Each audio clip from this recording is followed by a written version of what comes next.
Monoids, monads, and applicative functors. Repeated software patterns. Now, why would we want to talk about software patterns? Well, in a nutshell, it's this. You have your interface to your class, you have your implementation detail in the private section. What are you going to expose as your public interface? Well, in order to answer the question of what are we going to put in our public interface, we need to figure out what are the fundamental operations. Now, you've probably seen classes, God classes, with hundreds of member functions, but many of those member functions could have been implemented in terms of the other member functions. So what are the fundamental axioms of your type? And then what is the flexibility that you want to be able to provide your user given these fundamental axioms? When you do things in a functional design way, these are critical questions when you're designing your interface. And finally, when you apply some of these functional design patterns, you're going to be able to see how they relate to other classes. These are very powerful generic patterns, and there's a lot of composability with other classes. So, one thing I want to get straight right from the beginning is that functional patterns are not for the users. You don't expose something called the monadic bind operation. Why? A user is going to look at that monadic bind operation and say, what is this thing? I have no idea what this does. Your interface sucks. Now, that's not saying we shouldn't expose a monadic bind operation, but don't call it a monadic bind operation. Now, it may be at some point in the future, C++ users everywhere are going to be familiar with category theoretic concepts, and you can call it monadic bind, and they're going to understand what it does. But until that point, make sure you use good names. You can use the power of category theory, but you can also get an intuitive UI by making sure that you name your things in a way that your users expect. And one final note, writing generic code is a lot of fun. It's super fun. We're going to have some fun in this talk, but readable code is even more fun. Well, it may not be more fun, but it's better for sure. And certainly for you as software engineering profession, know that this is really important for you. So, a little bit of history about what we're talking about. You've all heard of the language Haskell. Haskell started out as an academic programming language, which is modeled after math. The folks that made Haskell got together and said, hey, we really love math. Wouldn't it be cool if we had a programming language that was basically math as a programming language? And let's see if we can make that efficient somehow. Now, purity is a really big deal in Haskell. This is what separates it from the other languages that were functional at the time, is that they stuck with purity. So what is purity? We're not going to go into too deep detail about purity, but basically a pure function, if you give it the same inputs, you'll get the same output every time, and there are no side effects.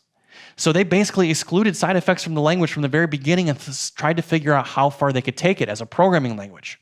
They used streams as the I/O model, but this was extremely cumbersome. And you couldn't really do powerful things in Haskell when it first came out at Haskell 1.0.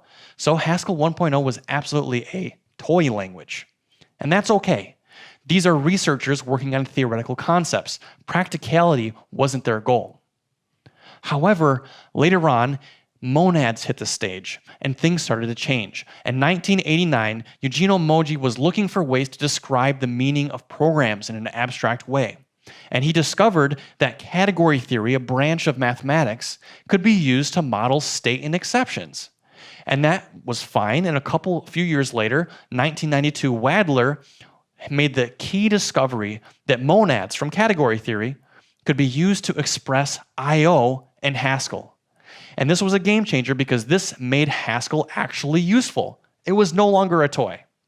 So category theory becomes popularized in functional programming since. So you'll hear a lot of category theoretic concepts and all this, and it all came back to that 1992 discovery that monads can model I/O in Haskell.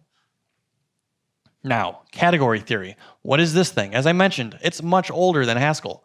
The investigation started in 1942 by Eilenberg and Mac Lane. What they were attempting to do was to abstract over various mathematical models. So back in your algebra class, you may have started with a bunch of axioms for math, and you tried to prove out all the other things that we know about mathematics. This was very common at the time, and there are different sets of axioms that you can use in different domains to make varying mathematical models.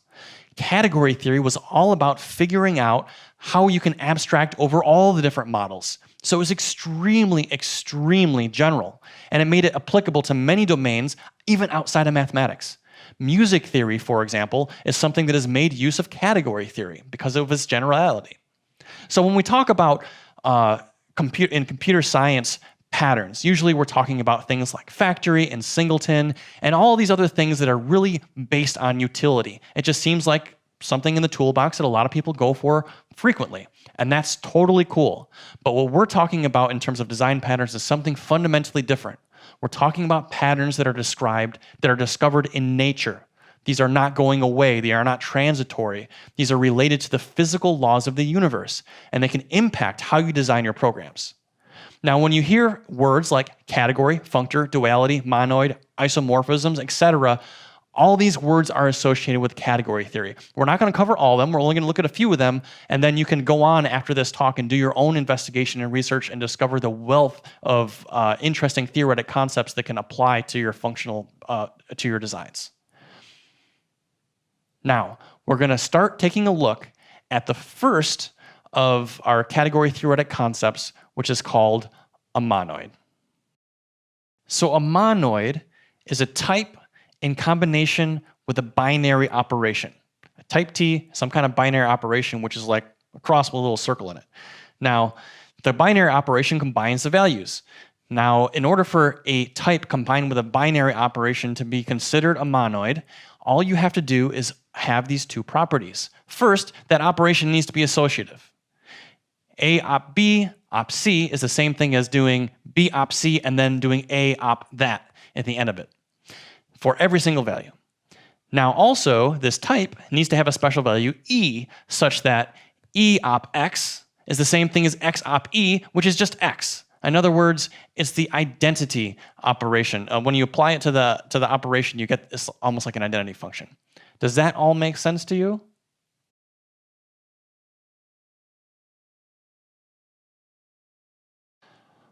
Okay, well, let's try to break it down into a simpler example here. So, numeric types, like numbers. All right, we're not doing any programming yet. We're just talking about numbers. We have A plus B plus C. If you do A plus, the parentheses around A plus B first, A plus B plus C is the same thing as A plus B plus C if you put the parentheses around B plus C. Does that make sense? Okay, good. Now, what should be the special value? What do you put plus any number to get that number back? 0. Yes, exactly, 0. So we have the numeric types, and we have the special value 0, and you put these together with plus, and you get a monoid. All right, now let's see who can take a gander about what the monoid would look like if we had numeric types with multiplication. Well, the first question would be, what is the special value? What do you multiply by any number and get that number back? You multiply anything by 1 and you get the same thing back. Yes, exactly. You got it. You got it. That's exactly what it should be. So the numeric types with multiplication are monoids if you look at 1 as the special value and you use just the multiplication operation, which has the property of A times B times C equals A times B times C no matter where you put the parens. Cool. Now, what about an unsigned number with stood max as the operation? Well, if you take a look at that property of, max of max A, B, C is the same thing as max of A, comma, max of B of C. Okay, that totally makes sense. What would be the special value for max with an unsigned? Max of anything in this number gives you the other thing. 0. Yes, Carmen. Yes, exactly. 0 is the special value in that case. Absolutely. Great. So now we're being able to discover more and more monoids. And let me tell you, monoids are absolutely all over the place. Now, one other question that you might ask is, and I'll leave this for an exercise. Kids, don't give the answer away, because I want the people on the screen to do it. The question is, what is the E value for the float, comma, stood min monoid? All right, you guys in the audience that aren't my kids, please figure this out and think about it. It's actually quite an interesting answer. Now, here's another question. Does stood vector form a monoid with something? Think about it. What would a monoid, if vector were a monoid, what would the operation be? Concatenation. Yes, that's exactly right. Basically, with a stood vector, if you have a vector and another vector and you just concatenate their contents, that actually forms a monoid. And what would be the E element for the monoid in that case?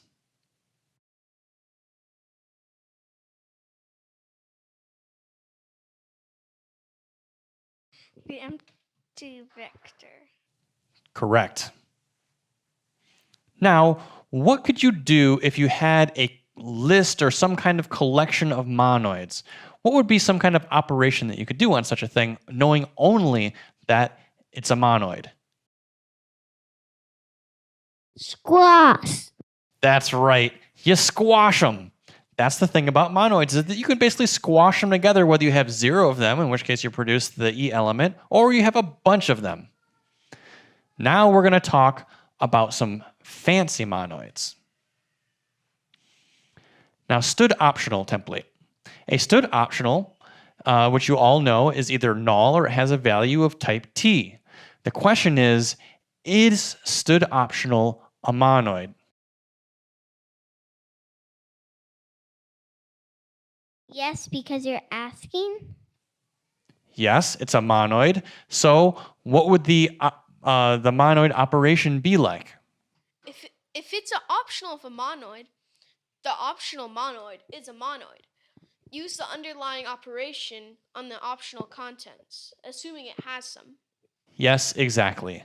A stood optional monoid is a monoid. So if you have a stood optional of a monoid, that is also a monoid. And the way that you do the operation is, if the left-hand side is empty, then you choose the right-hand side. If the right-hand side is non-empty, then you use the monoid operation of the left-hand side and the right-hand side. Otherwise, you just choose the left-hand side. In other words, if they both have something in it, you squash the two things on the inside to get your optional monoid. Now, another stood optional monoid would be, for example, this, where you can take, essentially just always prefer the right-hand side. That also would form a monoid. There are a few different ways of doing this, really. So here's a more complex question. Do functions returning some value form a monoid?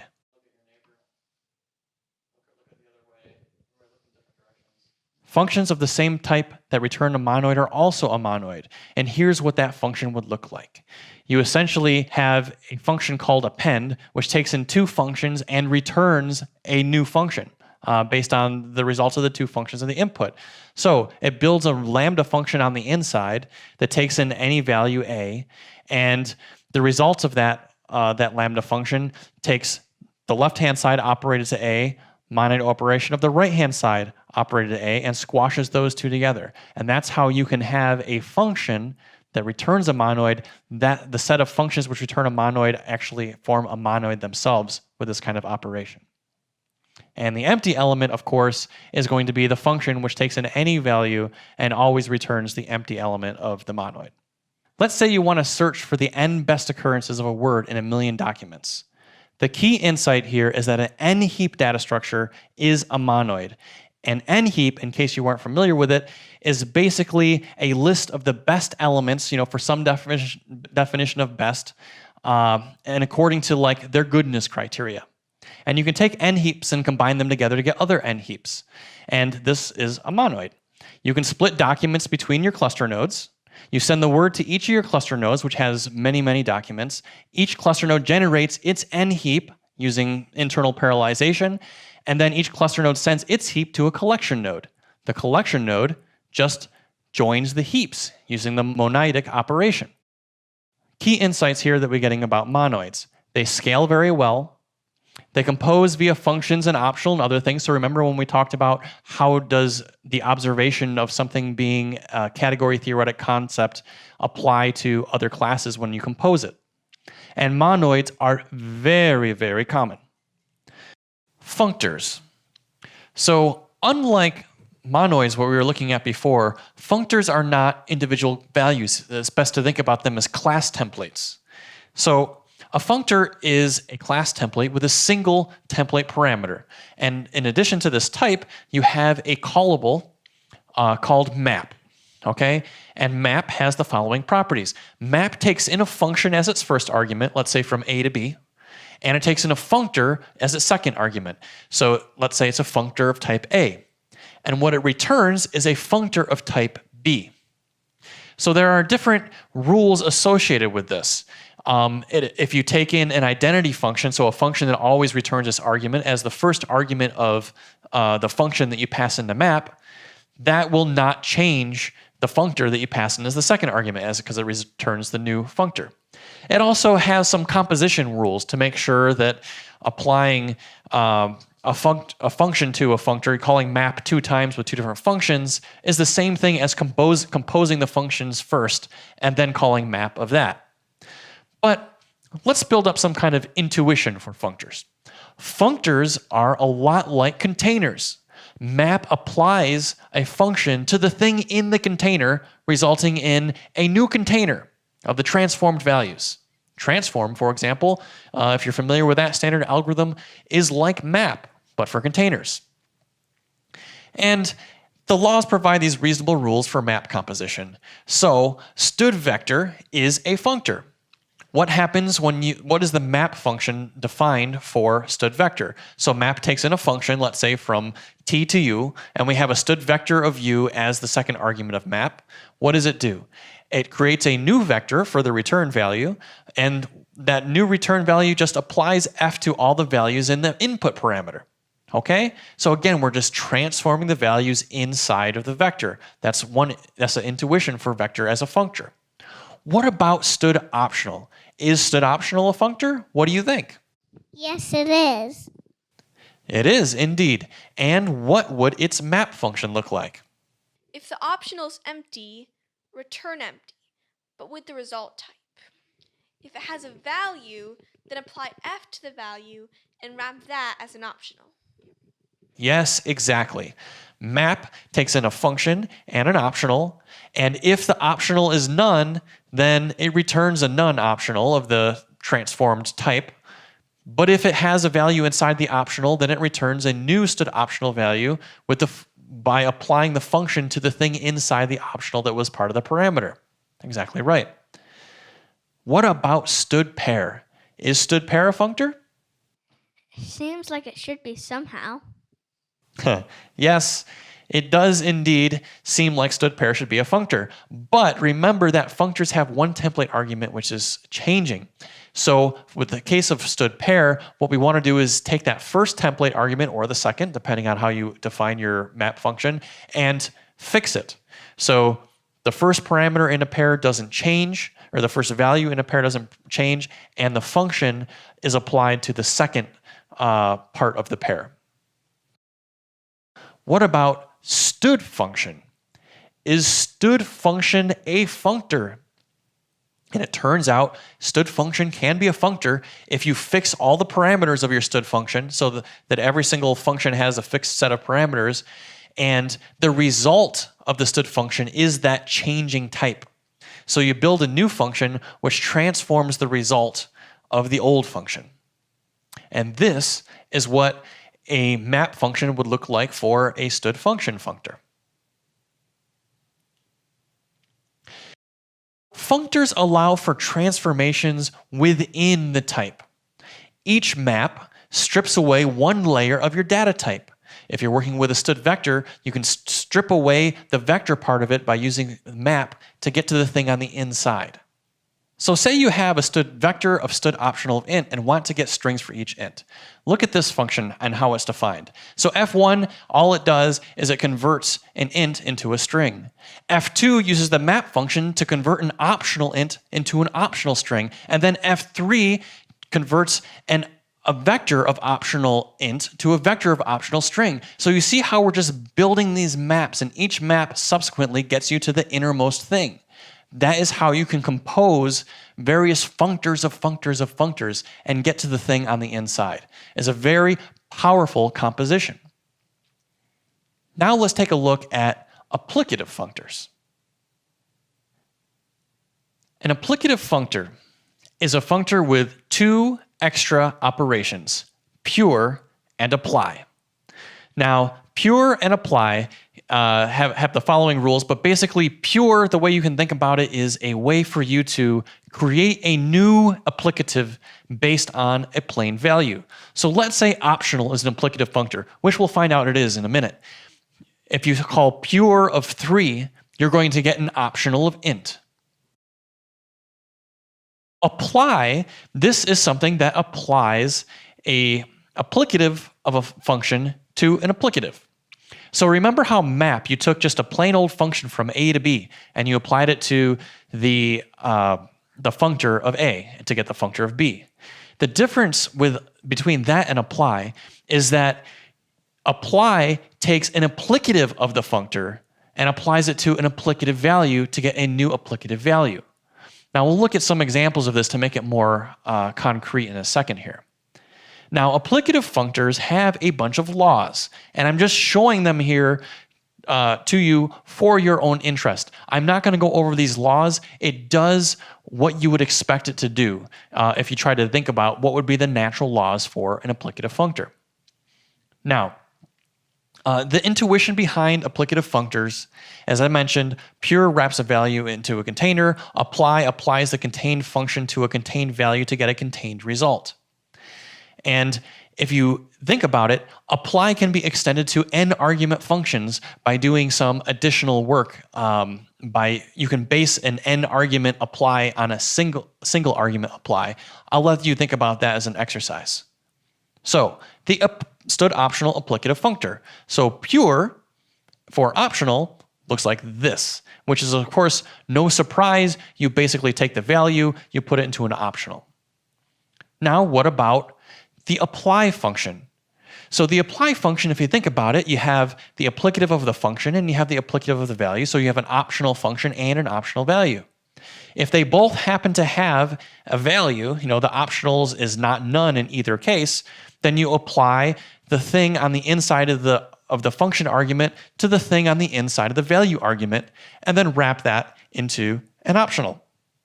If either of them happen to be null, then you just return null. How could this be interesting? Consider this snippet of code. Here we have optional double of A equals some computation, optional double of B equals some other computation, optional value C, you apply plus to the optional double of A and the optional double B, and then D you apply negate to the optional value C. What's going on here? Let's say A is null. What is D going to be? Null. Let's say A isn't null, but maybe B or C turns out to be null. Or actually, let's say B turns out to be null. Well, then the answer would be null. So here what we're seeing is that if you think of null as being an error condition, is a way for us to propagate errors throughout a program. And this isn't the first time this has been discovered. It was discovered a long time ago that applicative functors have this kind of error propagation behavior when you use them with stud optional. Interesting stuff. What about stud vector? Is stud vector an applicative functor? Well, is it a functor? Well, we know that it's a functor. We know what map is for a stud vector. What about pure? Well, pure for a stud vector could very easily be just create a vector with one element in it of that value. That makes complete sense. What about apply though? You've got a vector of functions and a vector of values. What can you do? Apply every function to every value, and you put the result in a vector. Exactly right. You can apply each function to each different value. For function 1, you apply it to all the different values. For function 2, you apply it to all the different values, and so on until you compute a vector of all the results of all the functions applied to all the values. So what is this? What is this model? Well, think about it. Let's look at this code snippet here. Here we have a vector of doubles A and a vector of doubles B. And what we do is we apply stood plus to A and B. And of course, we're doing the n argument version of apply here. What you get are all the different possible ways to add vectors of A and vectors of B. This is non-determinism. The applicative functor for stood vector models non-determinism. Now, there are a lot of different applicative functors. Stood future is one. Continuations, exception style errors, behaviors and functional reactive programming, of which I'd love to speak more about that one time, or parsers, etc. So functors apply all over the place and are a very key, interesting example. Now let's take a look at parser applicative functors. These are a very interesting use case of applicative functors. The idea here is to be able to build an interface for our parser library and utilize category theoretic concepts as a means for us to build a very powerful parser and give us that minimal set of operations that we want to have, of which you can build everything out of. So, what are the fundamental operations for a parser? So, we'll start by defining our type, parser of T. It's just a stood-in parser that parses into type T, let's say. This is simplifying. In reality, you probably wouldn't want to hard code it to be stdin, but for our purposes, this is just fine. So if P has a type parser of T, P.read tries to parse stood-in. If it succeeds, it returns type T. Otherwise, it throws an exception. You probably want to do something other than throw an exception for your error handling, but again, for simplification, we're just going to do it like this. Now, this particular parser is implemented by having a collection, a vector of chars, which this parser knows that it can parse based on these chars. This will help us with composition later. So if you say, your parser can read, is only valid, if it begins with the letter A, then this vector of chars will have the single value A in it. And it also has a Boolean, which just tells you whether or not this parser consumes nothing. If it consumes nothing at all, then this Boolean will be true. And then, of course, you have this stood function in there, the function which actually does the reading. So in our case, the function has no parameters and just returns the value of type T. All right, that's our type. We're going to create some friend functions here. One is a parser which reads a single character from stood-in, any character. Okay, so we just call that char P, and it returns a parser of char. We also have a char P which takes a particular character as input and returns a parser. So this is a parser that if it reads in that character, then it's successful. If that character is not found in the input, then it will not actually parse it properly. And then we have an either function here. So either, what it does is it takes in a parser of type A and a parser of type A, so two parser of type A's as parameters, and produces a parser of type A as a result. And what happens is if LHS, that first parameter there, fails to read for some reason, then it will use RHS.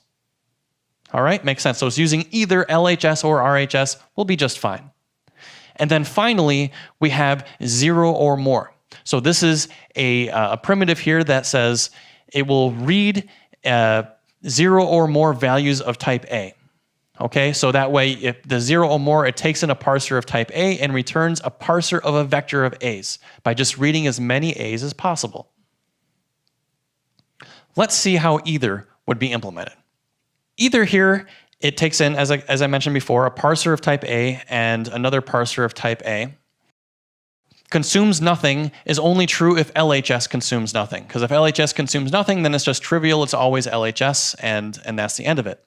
Now, the start character here, it will append the start characters from the left-hand side to the start characters of the right-hand side. And that'll be the start characters that are valid for the either of the two different parsers. Now, what about reader? What happens with reader? It reads one character from std in. It tries to see if that left-hand side parser can support that character. If it does, then it just returns left-hand side.read. Otherwise, it returns right-hand side.read. And then overall, then we take this combined function and we return the result. What about pure? So here we need to be able to create a parser t out of a value t.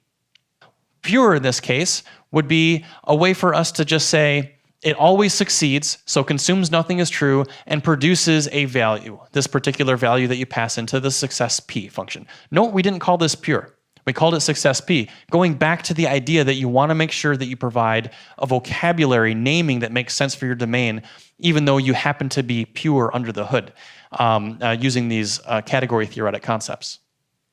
What about apply?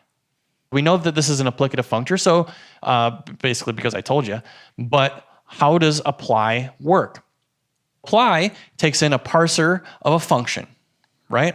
And it takes in a parser of a value, applies the parser of the function, the inside of that parsed function to the inside of the parsed value. Even though nothing's actually been parsed yet, we can still compose these things together.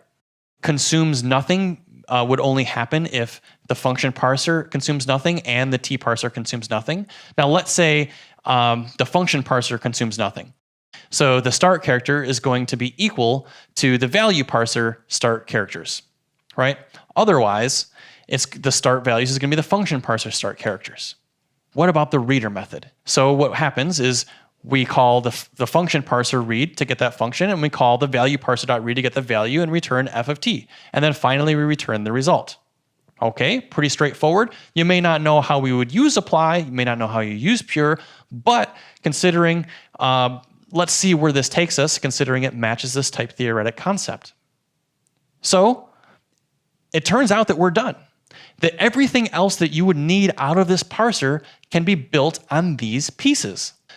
Let's take a look at digit p. So here we want to have a parser which parses a digit. So first we create a lambda function which converts a character into an actual number. No problem there. And then we want to be able to parse in the individual characters. So we have char p0, char p1, and so on and so forth, all the way into char p9. All right? We use either to be able to say that any of these individual parsers work. And then we use apply to convert that parser so that either parser, remember, is going to return a parser of char. We change that into a parser of int.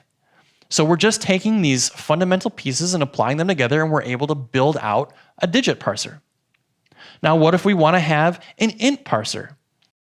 We can use 0 or more digit parsers, and so on and so forth. There's even ways for you to be able to take two parsers and say, hey, this is a parser of a pair from A to B by getting a parser of A and a parser of B.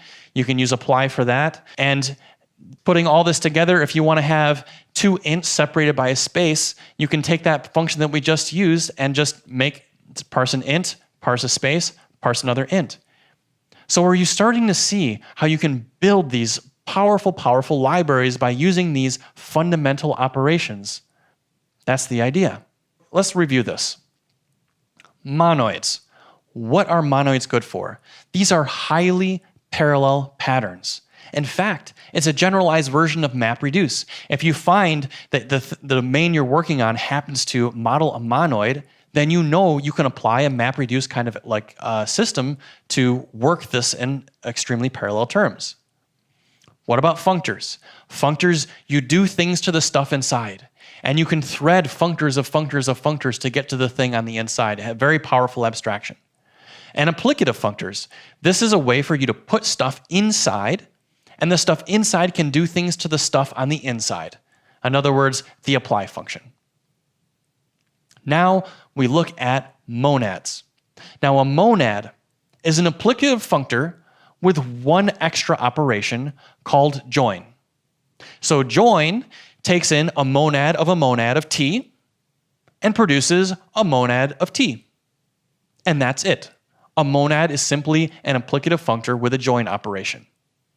Now, there are monad laws, and it's a bit more complex to express these in C++, so I'm not going to throw them on the screen here, but I will say, please go to this link, the category theory webpage there, and you'll be able to understand how this works for Haskell, and you could intuit how these monad laws would apply for C++. Now, what would join look like for stood optional? Join, remember, it takes in the monad of a monad of T, so in this case it would be an optional of an optional of T. Join, what it will do is take an optional of T and build an optional of a T out of it. The implementation is probably exactly what you would expect it to do. Pretty simple. What about other monads? There's stood vector. There's a parser monad. Now, the parser applicative functor that we made before is different than the parser monad. Our parser doesn't have the ability, as an model as an applicative functor, to be able to start with a parser, parse a parser, and then apply the parsed parser to the input, right? So imagine a parser where the first thing it does is it parses the language for the rest, parses the parser that's supposed to apply to the rest of the language of the input. Applicative functor parsers can't do that, but monad parsers are, so that gives you that extra power. Functions with a single parameter of type A actually are also a monad. So what's the big deal? Who cares about monads? It just seems like it adds one thing to applicative functors. Well, this bind operation. So I talked about it way back at the beginning. Don't expose your thing and call it monadic bind. Well, the monadic bind operation is defined in terms of other operations. So for a given monad of T, in order to be able to construct a bind, you use pure, apply, and join. Usually, for bind, you want it to be an operator overload. Let's use the right shift operator. Here we have an optional of int, getInt function. And here we use the monadic bind to be able to start with getInt. You have some kind of syntax. GetInt, you have some kind of other syntax. GetInt, you have another kind of syntax, and you call pure of A plus B plus C. If you indent this a little bit differently, it looks like this. Now, if you squint, you might see something like this, which, if you cross your eyes, looks like this. In other words, this looks a lot like imperative computation. And that was the original reason why monads got so popular in the first place, is because it looks like imperative computations. And that was a really big deal for Haskell. But what about us? Does it do anything for us in C++? Well, what monads allow you to do is express different models of computation within C++. Stood vector gives a language with non-determinism. Stood optional provides a language with error fall through. There are continuation languages. It also allows you to provide more control over computation. You could take a computation which is expressed in monad form and serialize the computation itself, and then deserialize it and use it. You can have a command pattern embedded language. It is also extremely interesting for imperative template metaprogramming. So let's wrap this up. The first thing to note is this is just the beginning. There are more interesting patterns: semigroup, category, arrow, comonad. All of these can be used to enhance your design skills.